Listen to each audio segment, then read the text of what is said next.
Yeah. Anyway, let's start. Since there's, what are we now, 19 people in the room? Yeah, okay, good. So welcome everyone. This is the first CLACS seminar of the semester, and it's nice to have everyone back.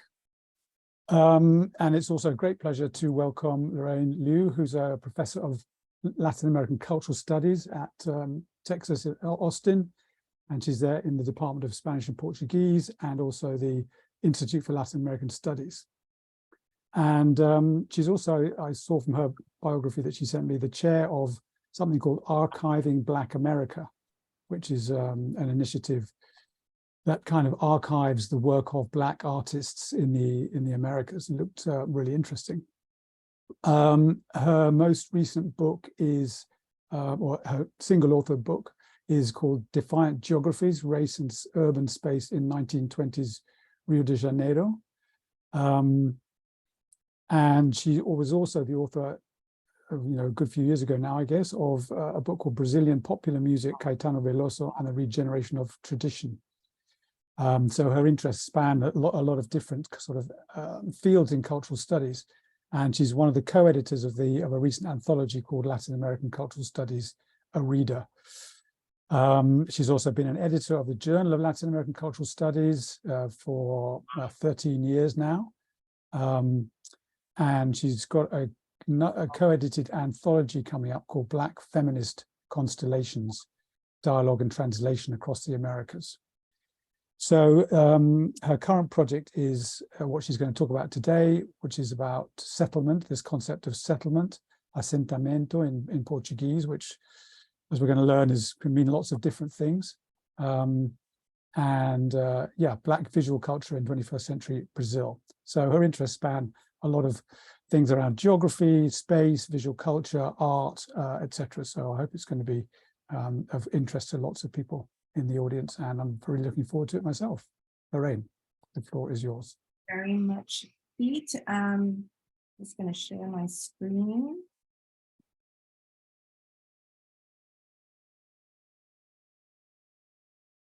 So I want to thank Pete for the invitation and a lot more besides. Pete has been a big supporter of my work. He's sort of pushed me, really one of the key people in the UK who pushed me to take my work, I think, to where it is at now. And he's always shown an interest in my work. So thank you so much, Pete, for today and everything. It's great to be with you virtually. Everybody must now cross their fingers, because I was saying to Pete that we are in the grip of a winter ice storm here in Austin, which is quite unusual because we're fairly far south. And about 20% of the city is currently without power. So let us hope that we can make it through the next hour or so without our power going down. The last storm we had, we lost power for 5 days, which was exceedingly grim. And I'm very glad that so far there seems to be a thaw today, and we seem to have made it through. So although I'm talking mostly about my new book today, which is called Settlement, as Pete said, I wanted to start with the backstory, because Settlement builds on the previous book, Defiant Geographies, which came out in 2020. And because I think and I theorize in a very visual way, it took me a while to figure this out, by the way. I would have saved myself a lot of grief 20 years ago. But my conceptualizations, my theorizations seem to be very inspired by the visual material. So Defiant Geographies was inspired by photographs, and 2 photographs in particular. So I want to start with these 2 images, which were the conceptual bookends of that project. And they represent 2 historical moments. They're almost a century apart, but they tell very similar stories about disappeared geographies and about the removal of racialized bodies from valuable areas of the city. And start letting me do it. Let's go out of this mode. See, I do need to be made co-host, Ignacio, so I can have the power. You are a co-host. You are a co-host already.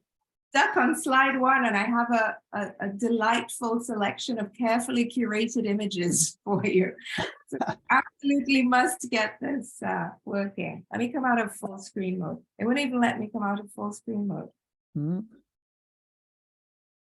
How curious.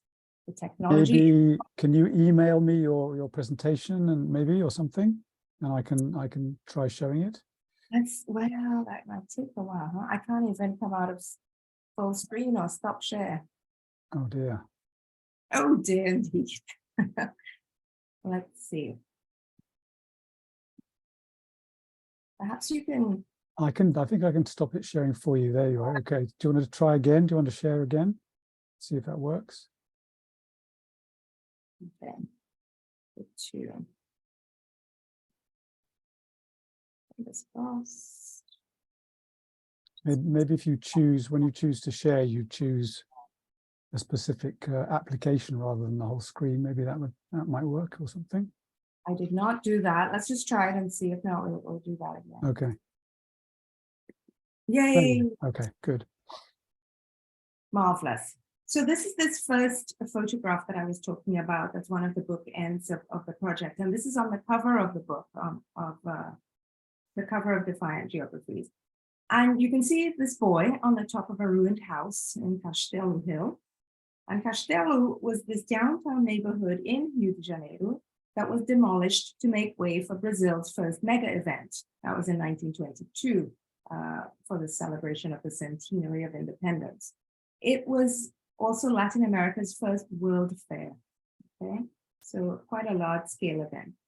And this photo is a record of loss for me. It's that street, that community were entirely destroyed. So for me, this photograph has a very powerful affective charge because of the way that it portends the ruination of this boy, his family, his community. And it also forces us, really compels us to think about the conditions, the precarious conditions in which racialized communities in the city live in these ravaged spaces that were subject to state government ruination. So the photograph documents a moment in which the city and the state made violent claims for ownership of public and private places. And these were claims that would define much of the Black experience thereafter. This is the other bookend to the project. And this is a contemporary photograph that closed out the book for me conceptually. And it's of Pedro Berto, who is a resident of Vila Autódromo. Vila Autódromo there's a little bit of it left, but the community as it was located on the fringes of some very expensive real estate. And that was decimated to make way for the 2016 Olympic Games. So I discussed this neighborhood briefly in the epilogue of the book. And this photo shows Pedro Berto outside his mother's home, which they had refused to leave, even when their utilities were cut and the bulldozers moved in and damaged the structural integrity of the house. They stayed there for many months until it was no longer physically possible. So for me, putting these two images together, it's as if the boy on the left, the boy on the wall, anticipates the stymied future of Black residents in the city. Side by side, the two photographs become a potent symbol of the continuities of racialized violence that's inherent to urbanization. And they document a century during which anti-Blackness has been producing the spaces of the city. So I wanted to go back in history a bit in order to better understand the geographic present. So the main focus of the book was this project to destroy Castelo Hill, to flatten an entire thriving community of 4,200 people right in the center of the city. To do it within 2 years with the technology available in the 1920s, and then to build a mini city on that site to host the World Fair. So I wanted to know what such a madly ambitious endeavor tells us about race as a national and a geographic project. So one thing that was immediately clear to me in government and press discourse was the assumption that the targets of removal, the residents of this community, were considered ungeographic in Catherine McKittrick's sense of the word, incapable of producing space, incapable of developing affective ties to space.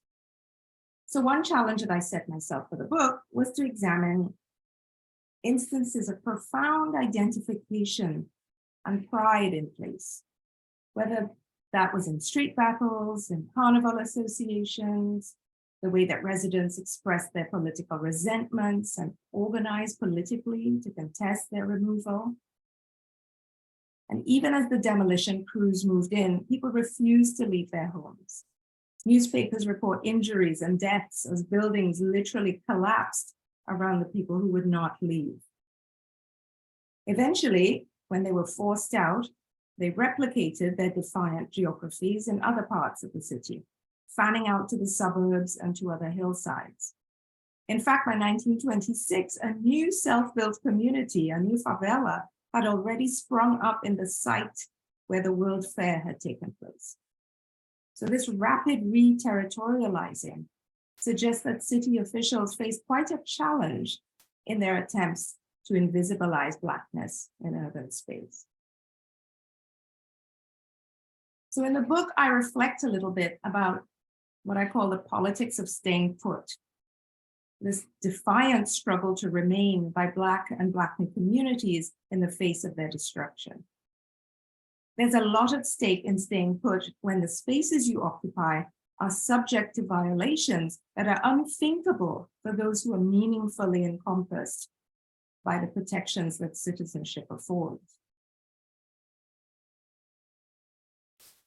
How do urban policies, the built environment, spatial and cultural practices, and public discourse produce the precariousness of the boy in Castelo Hill, sitting on the ruined wall? How do they produce the terror inflicted on Pedro Berto and his mother by threatening their home, which also contained a terreiro, a community space for the religious practice of candomblé? How do they produce the inhumanity of this image, which appeared widely in the international press? This is Luis Geraldo Santos, another former resident of Vila Autódromo, who had exactly half of his house demolished because he and his ex-wife were joint owners of the home, and she negotiated compensation from the city for her share. So they came along and they broke off half of the house and paid his wife compensation, and he was obliged to live in these conditions. So staying put is a tactic of the fugitive. It's about surviving in the city, and it also talks back to modernization projects that treat these residents as unable to produce space and community. So by the time I had finished writing Defiant Geographies, I realized that the book was about the ongoing struggle by racialized people for a place to call home.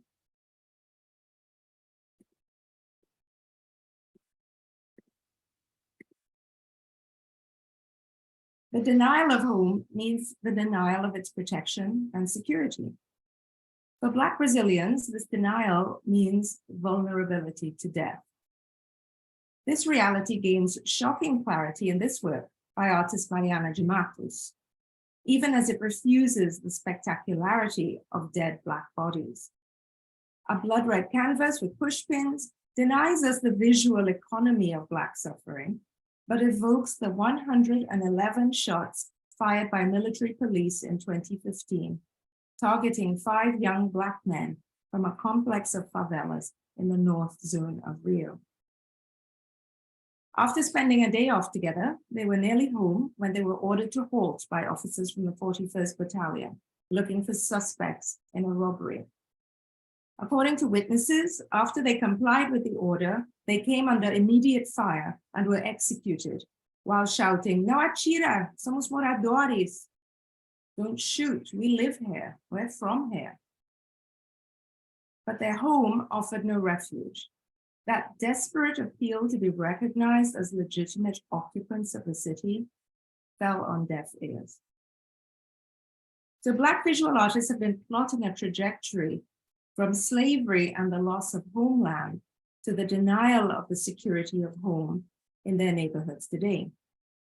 And it's in dialogue with their work that I theorize home as a Black time space that materializes slavery's past, present, and also as an ambivalent site for dreaming freedom.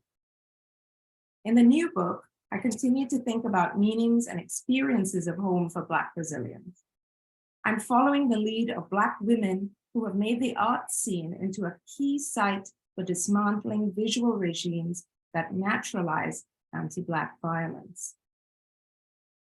The book foregrounds their self-theorizations of home and diaspora to insist on a place for their forms of knowledge and to locate them within a history of consciousness of global Black feminisms, which is often overdetermined by an Anglophone perspective. This powerful installation is what got me thinking about the productive possibilities of assentamento for theorizing Black geographies. Here, Rosana Paulino ponders the disintegration of self and the violation of body that turned captives into property in the Atlantic crossing. In much of her work, she addresses the importance of Black women to what Vincent Brown understands as the political life of the enslaved. In other words, the struggle to remake their condition. Rosana's art contemplates the labor in which women engaged to create epistemologies and lifeways to connect the past with the present and the future in sustaining ways.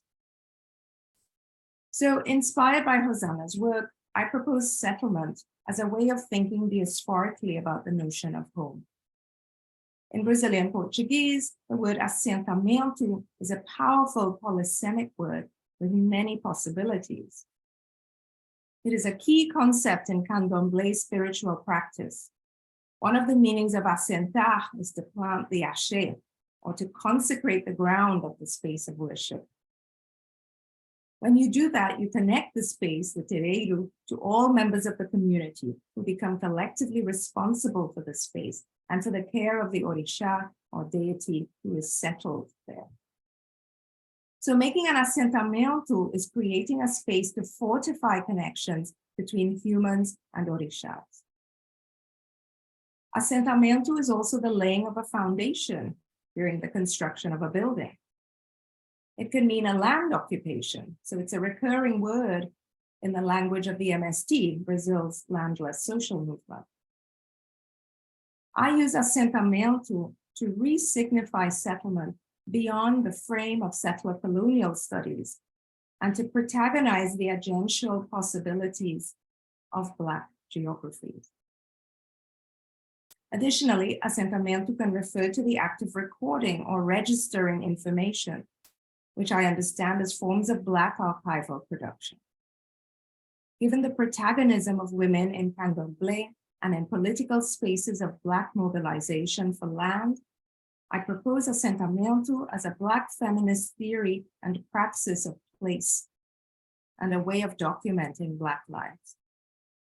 I argue that assentamento is key to understanding Black life, death, and sociocultural reinvention in the Americas.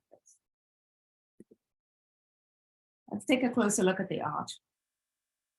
So the three photographs in the installation come from the 19th century expedition to Brazil undertaken by Harvard biologist Louis Agassiz in support of his thesis on African inferiority.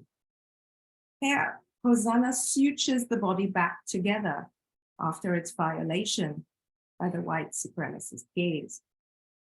The sutures and the scars speak to the meaning of assentamento as a record or as a register. This violated body confronts us as a proposed site of Black archival production and a different kind of foundation for knowledge. It recognizes the distortions of enslaved women's lives and bodies that are inherent in the archive, which disfigures and fragments them. Their bodies and their flesh become inscribed with the text of slavery, so that they emerge via what Marisa Fuentes calls a mutilated historicity. The labor of assentamento becomes the production of knowledge articulated as a kind of hieroglyphics of the flesh, in Horton Spiller's words. This talks back to the objectification of the archive and the objectification of scientific knowledge. This is a close-up. These bundles are placed on either side of each of the main panels. And they're bundles of sticks. They look like kindling. They're mixed in with clay replicas of human arms, you can see there. And the arms in the bundles evoke human labor. You can easily imagine those arms gathering the wood for a fire. But they also suggest mutilation, mutilated bodies, bodies that are easily combustible and extinguishable. The crates below them suggest to me goods that are traded and for me refer to the commodification of the female figure. Her displacement from a homeland is a wound that never heals, despite the attempt to suture. The sutures themselves, as we saw in the last image, are very visible. And while they put the body back together again, they do so very imperfectly, distorting its original form. The installation includes sounds and images of the sea that speak to the amputated histories of those forced to make the crossing and the many imagined returns. This constant movement, both physical and notional, of crossing, settling, and resettling after displacement creates the basis for thinking about Black time spaces.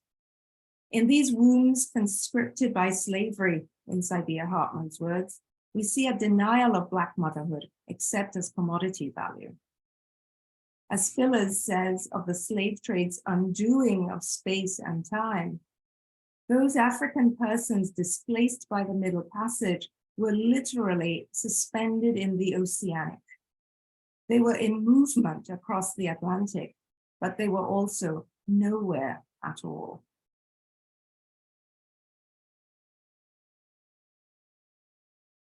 To be nobody, nowhere, is how legal theorist Denise da Silva describes those not covered by the protections of citizenship and who inhabit places outside of the domain of legality. That is the 21st century Black Atlantic experience of Brazil's favela communities and of young Black men and women in the US suspended in the oceanic of police terror. It is the Black Atlantic experience of mothers in Brazil fighting to bury the disappeared bodies of their children. Assentamento refuses the nobody, nowhere status of Black life. It produces spaces that resist annihilation.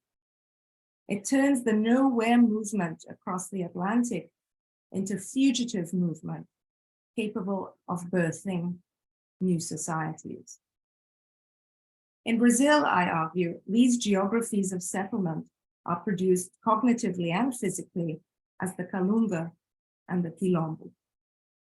The Calunga Grande evokes the Atlantic crossing of captive bodies and the notion of the sea as cemetery. The Calunga Pequeno is the land. In Brazilian Umbanda belief systems, the Calunga is both the immensity of the sea and of death. It is Black life lived under a horizon of death as it engages in the difficult business of dreaming possible futures. The grounds of Black settlement are in the Calunga, where the sea meets the land as the site of a praxis of refusal.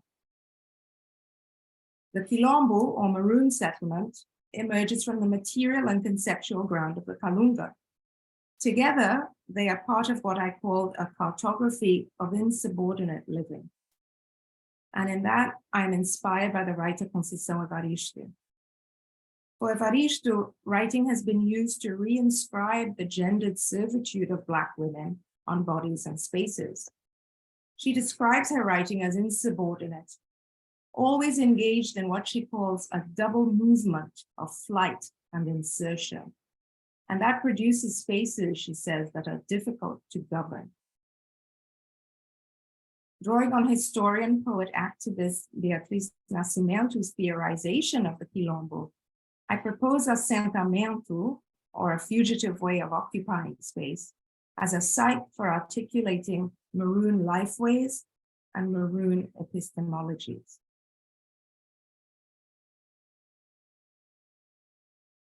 Beatriz Nascimento theorized the Quilombo as geographical spaces where humans connect with the ocean.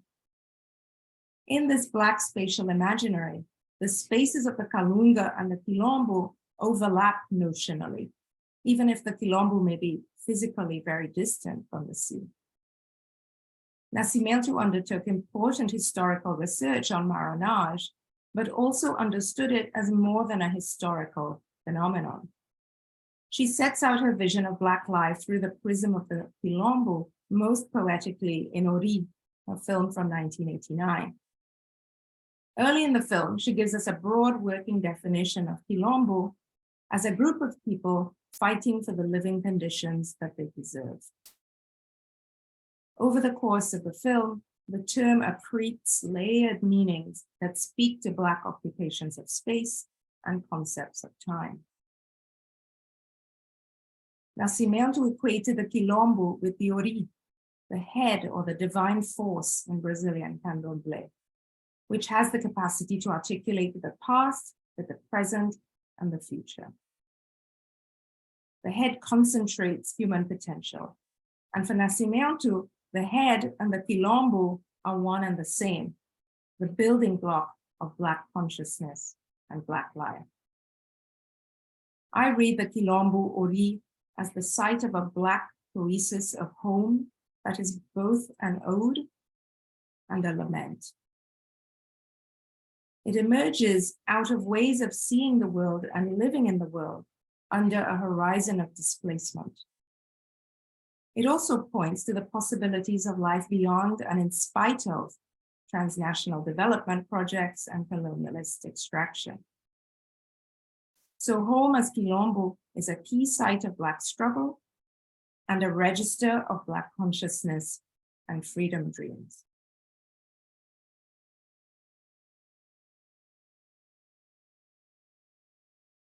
I also want to propose assentamento as Black spatiality against the paradigm of the Casa Grande Senzala. All Brazilianists, and perhaps all the Latin Americanists, know this seminal foundation text to Brazilian civilization. You can see it in this art installation here by the artist Jota Mombasa. It's on the left of the desk under the lamp. And it's a spatial paradigm that has really persisted in Brazil's national imaginary, the idea of society as emerging from the big house where the masters and mistresses' power resided, and the senzala, the slave quarters. That's a vision that freezes Black futurities within that time space. So the notion of settlement for me pushes against that geography of confinement. Its shifting cartography of Black struggle over sea and land disrupts the big house slave quarters binary. It offers us a critical vision of plantation futures or decolonial thinking that is predicated on human life, not just on anti-Black violence and death.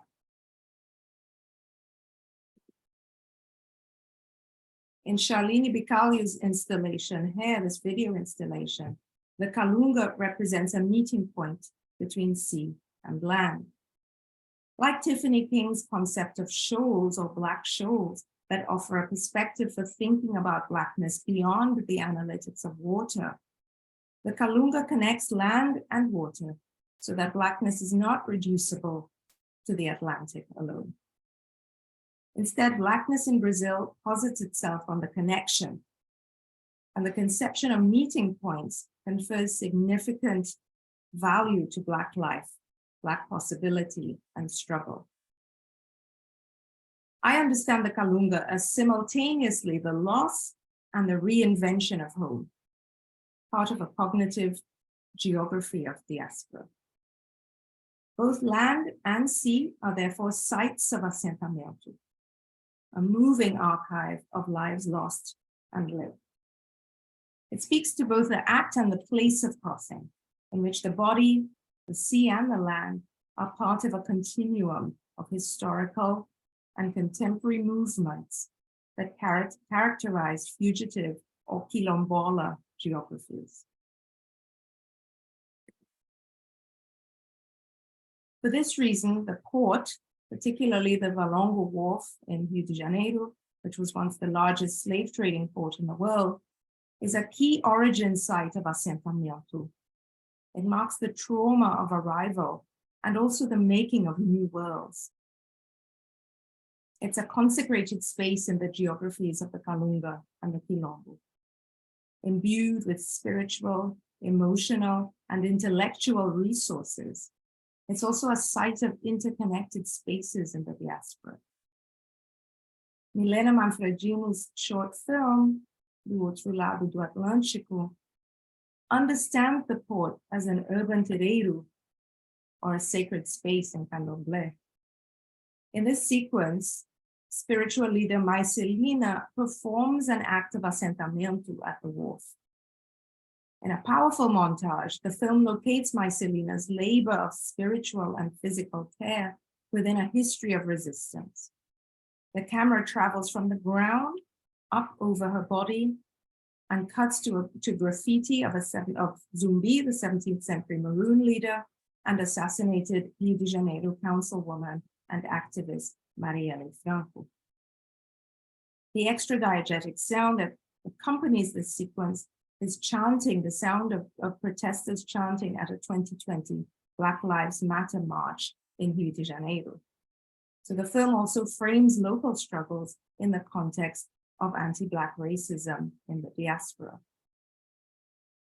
This film installation, it's a short, it's a really poetic articulation of Black women's freedom struggle, which, as Saidiya Hartman observes, often remains opaque and untranslatable into the lexicon of the political. So it pays homage to Black women's labor of carving out new territories and forms of knowledge on the foundations of those physically left behind on the other side of the Atlantic.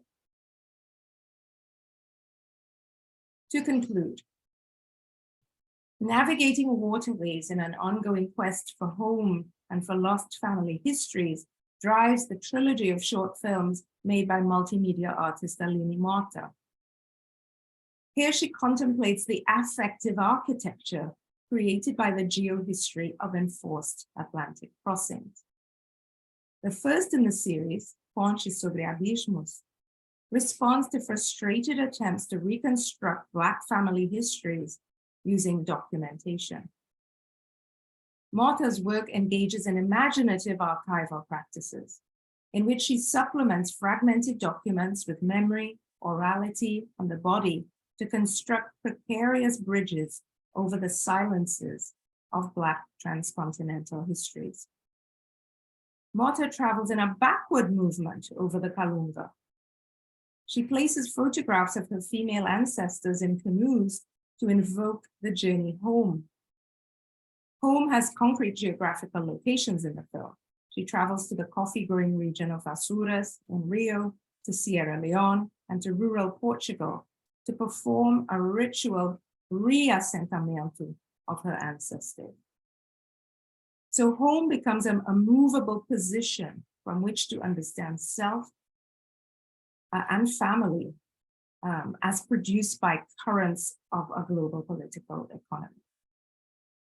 To travel backwards over the Kalunga is to break what Stephanie Smallwood calls the relentless linearity of the slave trade, of people as commodities traveling a one-way route of terror.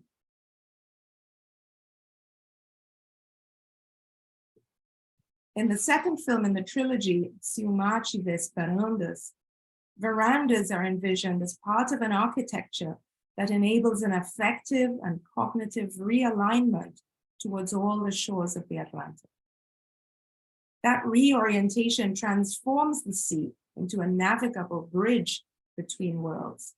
And it also recognizes captives separated from their homelands as the accidental architects of an Africa in diaspora.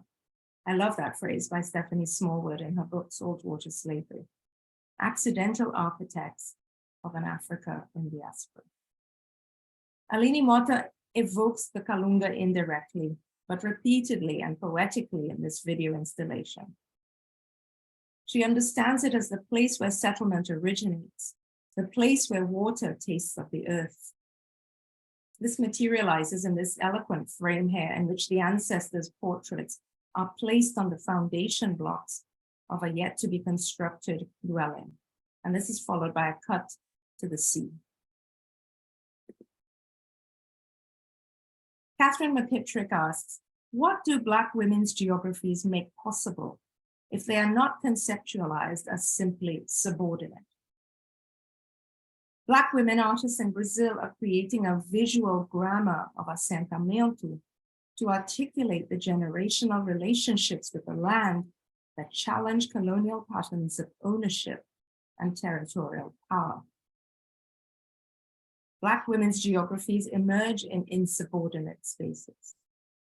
As writer Conceição Evaristo remarks, they have always disturbed the sleep of those in the big house, in the Casa Grande. Informed by the work of Black women artists in Brazil, I understand the ongoing process of settlement as forms of dealing with the psychic pain and the physical violence of repeated dislocation over land and sea. I propose that assentamento can serve as a locus for articulating Black humanity. It's a way of thinking Black futurities that relies on movement, in the way that some practitioners of candomblé understand knowledge as being constructed through movement. It is the mobility of assentamento that speaks back to power, or as Fred Moten observes, it is the fugitive law of movement that makes Black social life ungovernable. In this project, I foreground Black women theorizing home as the time space from which to reconstruct Black self-image and Black personhood. I end with this image by photographer Valda Nogueira that includes a portrait of the founders of the Quilombo community of Raiz in Minas Gerais. This is a community that endures despite struggles with private and public entities over land and water.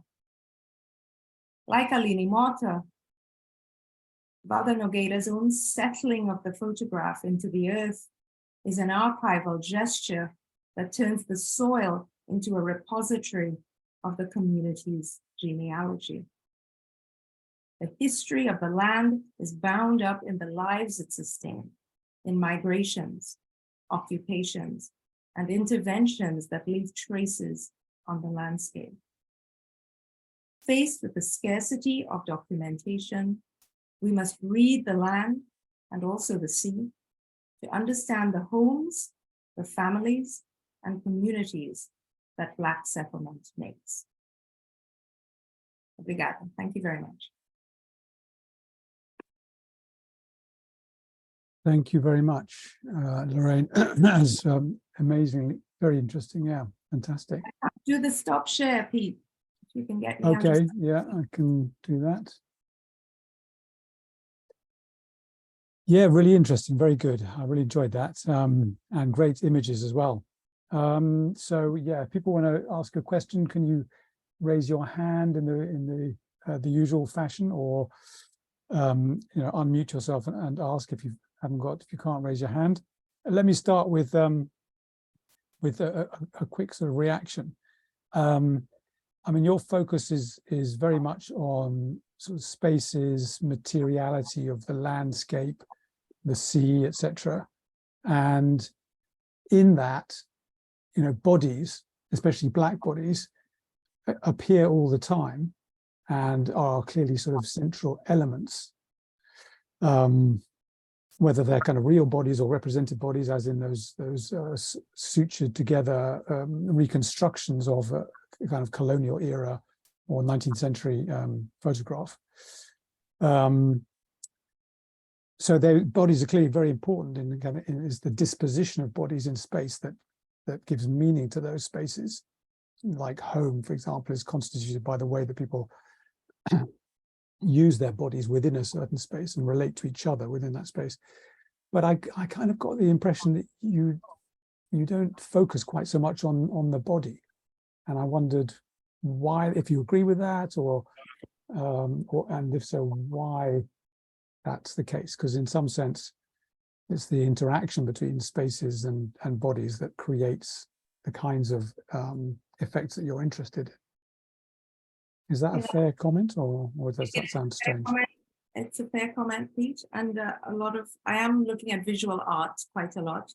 So I tend to be reading those cultural products, as it were. But many of these artists themselves point to the importance of bodies. And there was a talk last week by Brazil's foremost Black artist, Rosana Paulino, about why it is that Black women's bodies are so foregrounded in the art they produced. And of course, there is a whole way of reading Black women's bodies within Brazilian society that they seek to challenge and dismantle. From an artist's perspective, though, a practicing artist like Rosana, she also thought that it had to do with a lack of resources, and the body is what you have. Hence a kind of predominance to a performance art in contemporary Black Brazil. But yes, I take your point that I don't focus as much on bodies and performing bodies.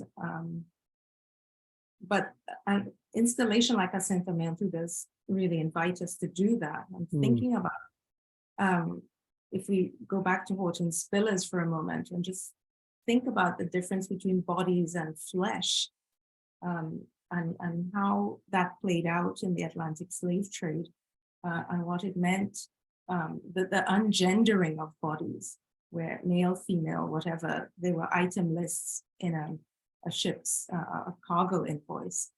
So that whole conversation about what happens with bodies and flesh, and how one can still imagine and dream and worship and love and remake that condition. The body is very central to that.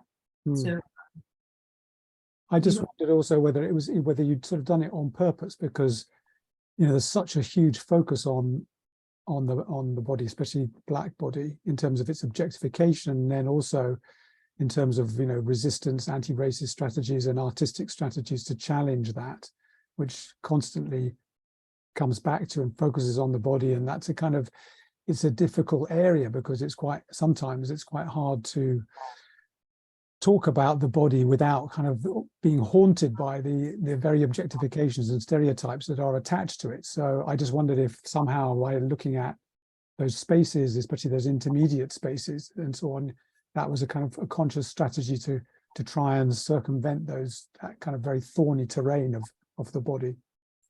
Yeah, it's funny you talk about haunting, because I'm looking at a collection of photographs now that really does engage with issues of Black haunting and the absence of the body. We're sort of denied the body in the spaces where we would expect to see it. And the body really just materializes as trace and as haunting. So I guess I am looking a little bit at that. I'm usually led by my material as I think about that, but I think you're right. There's probably a space.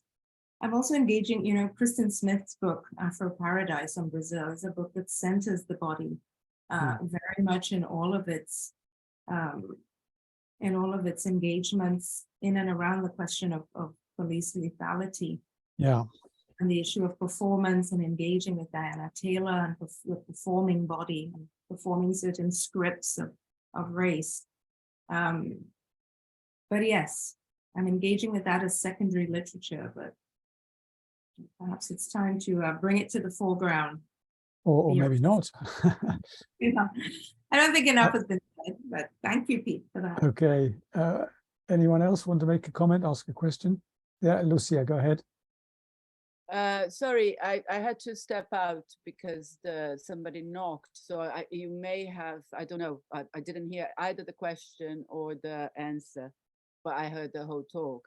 One question, first of all, thank you, Lorraine. It's so great to see you. It had been such a long time, and it was a great talk. And also the artwork is amazing. Thank you for showing us that. It's very beautiful. I completely get what your artist is doing with the idea of settlement, and I also get your idea of using that as a theoretical, let's say, stand for to think about geographies or occupation. But the question I want to ask is, and again, I didn't hear the last question or your answer, so forgive me if any of this was mentioned. The question I want to ask is, what do you do, particularly in the theorization, with the traditional colonial idea of settlement? And I'm thinking, of course, what do you do with the Native Americans, basically, with the Native Brazilians in that idea? I mean, the idea of accidental geography, or sorry, accidental architecture that you mentioned seems to be able to cover that. But how do you deal with that? I mean, because of course the meaning of settlement is violence in usual terms, but then if you bring in this accidental architecture, you're bringing in something else. But how do you include, how do you think the indigenous people in this project? Mm-hmm. Thank you, Lucia. It's great to see you too, and thanks for engaging with the talk in that way and for that question.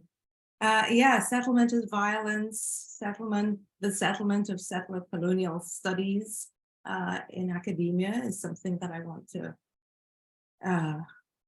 to reflect upon, to take back the word in some sense, to re-signify the word, to understand the word as emerging from Black women's struggle, historical and contemporary struggle.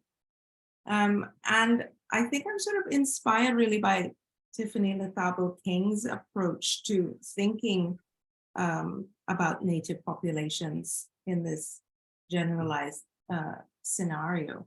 You know, when she proposes the idea of the shoals, right, this meeting place between land and sea, and talks about the way that in scholarship, anyway, in scholarly discussions, Black diaspora has been so connected to the sea and the Black Atlantic, while indigenous struggle has been very much framed with regard through the prism of the land and land struggle as the original inhabitants, etc. And you know, her book is this sort of, the impulse behind her book is to try and find a meeting place between land and sea, where we understand Black struggle within a landed framework as well, and we understand indigenous struggle also within an oceanic framework. So although my book is not, I mean, it is focusing on Black visual artists, that is the kind of conceptual framework that I'm thinking of behind settlement and coming up against settler colonialism. I'm not critiquing settler colonialism necessarily as a body of knowledge. I just want to initiate a discussion around that word and the productive possibilities of that word, not just for us, for academics, but for Black women imagining other worlds, Black women needing resources, relying on resources to lead land struggles, to bring up their families. And so part of I would say that the ethical impulse behind this book is that all my theorization is led by Black women. Each chapter is kind of leading off with a concept that I get from conversations with these artists and from collaborations with them. Hosanna Paulino and I have co-authored a piece about Black women's contribution to the arts in Brazil. That's that's coming out in this forthcoming anthology, Black Feminist Constellations.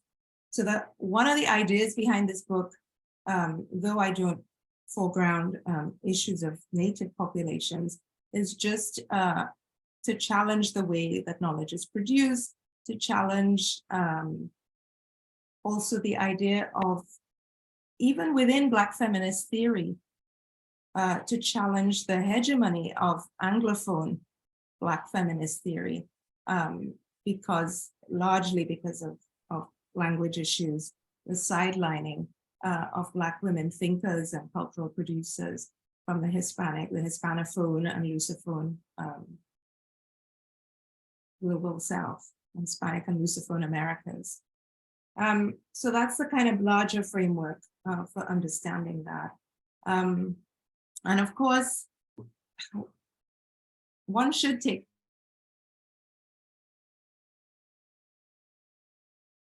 You froze. The storm. The storm, the ice storm has finally finally gripped the internet connection in its icy grasp. Oh no, you've Oh, Lorraine, you're frozen. Hopefully not literally.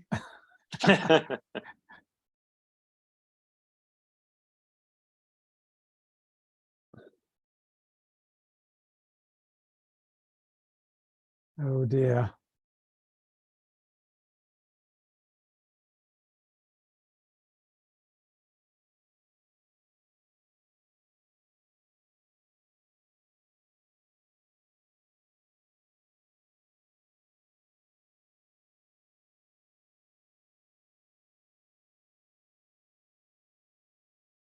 It looks like something pretty drastic has happened. She's gone, right? She's gone. Yeah. Yeah, it looks like it. Maybe Maybe Well, she's we going to can just try- reconnect. she's reconnected. We'll wait a second.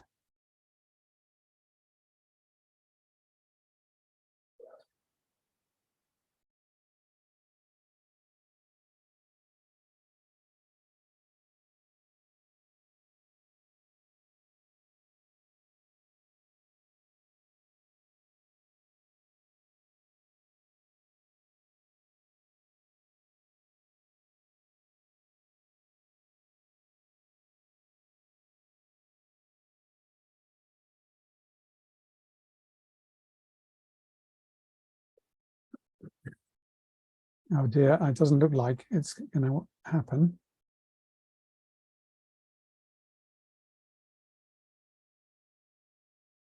Let's just wait a minute or two longer and see if I thought I might have had her WhatsApp, but I WhatsApp. Yeah, you don't. haven't got it. Yeah. Nor have I. I sent her an email, but if she's Yeah. if the internet's down, then she won't be able to get that. Yeah, I have another friend in the area that said that their communications were cut entirely. Oh, really? Yeah. Well, she Okay. said that she'd had last time this happened. They had an ice storm. They lost power for 5 days. Yeah. So it looks like. Lisa, if you can WhatsApp her and see if she at least gets the message, right? Because you can see if it has 2 ticks, is that at least She hasn't got the number, have you, Lisa? No. sorry, I understood it No, wrong. Ignacio, I thought I had, but I think not on this phone. I don't think. Okay, well, I think it looks like we're going to have to call it a day.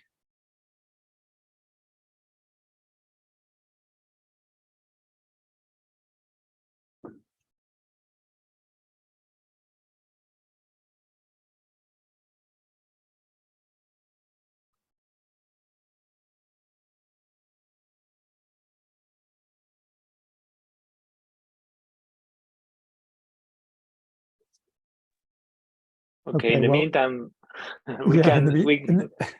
the meantime, what? we can tell people that we have the next seminar is the next talk is on 15 February. 15 February is Pablo Baisotti from Oxford. I think he's doing he's at the moment at Oxford, and he's going to talk about religion and postmodernity in Latin America. So it's just a little bit of promotional information. Yeah. Thank you. Thanks, Pete and Ignacio. Okay, I think we're going to have to call it out. I mean, unless people want to kind of just, exchange ideas or comments amongst ourselves without Lorraine here. I don't know if that makes any sense. But I think people are leaving. So I think we're going to have to close it down. All right. Good to So see yeah, everybody. sorry everybody about that, but thank you for coming, everyone, and hopefully we'll better luck next time. Thank you. Okay, Bye. Bye. bye, bye, Lisa. Nice to see you. Bye. Bye, bye. Bye.